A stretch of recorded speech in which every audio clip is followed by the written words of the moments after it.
এখন আমি বানিয়ে নেব পেঁয়াজি। তার জন্য আমি কিছুটা পরিমাণে কুচিয়ে নিয়েছি পেঁয়াজ, আর সাথে নিয়েছি কুচিয়ে কিছুটা কাঁচা লঙ্কা। প্রথমে দিয়ে দেবো পরিমাণ মতো লবণ। লবণটা দেওয়ার পরে একটু ভালোভাবে আমি মেখে নেব। মাখা হয়ে গেছে লবণটা দিয়ে। এখন দিয়ে দিচ্ছি একটু ফুড কালার। আপনারা এখানে হলুদের গুঁড়ো ব্যবহার করতে পারেন। ফুড কালার দিলে একটু ভালো কালার আসে পেঁয়াজি। দিয়ে দেবো পরিমাণ মতো বেসন।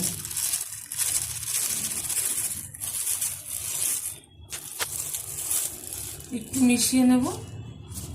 এভাবে একটু মেখে নিয়েছি পেঁয়াজের সাথে বেসনটা। এবার অল্প একটু জল দিয়ে মেখে নেব।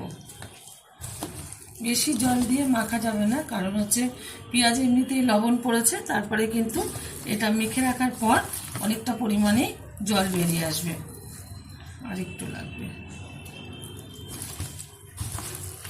এভাবে কিন্তু চটকে মেখে নিলাম। এবার আমি 5 মিনিট মতো রেখে দেওয়ার পর পেঁয়াজগুলো ভেজে নেব।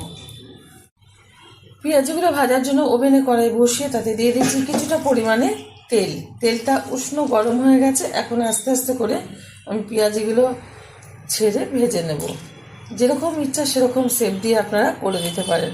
আমার এই রেসিপি যদি আপনাদের ভালো লেগে থাকে, আপনারা অবশ্যই আমার চ্যানেলটিকে সাবস্ক্রাইব করবেন, লাইক করবেন, শেয়ার করবেন। আর এরকমভাবে একবার পেঁয়াজি বানিয়ে খেয়ে দেখবেন, আশা করি ভীষণ ভালো লাগবে। পেঁয়াজিগুলো একটু উল্টে দিচ্ছি।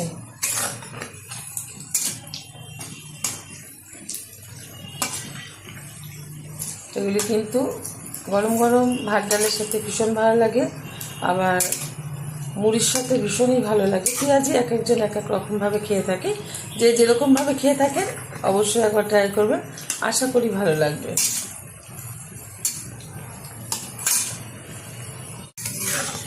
সুন্দরভাবে কিন্তু পেঁয়াজিগুলো উল্টে পাল্টে ভালোভাবে ভেজে নিয়েছি। তুলে নিচ্ছি একটা পাত্রে। গরম গরম সার্ভ করবো মুড়ির সাথে। আপনারা অবশ্যই ট্রাই করবেন।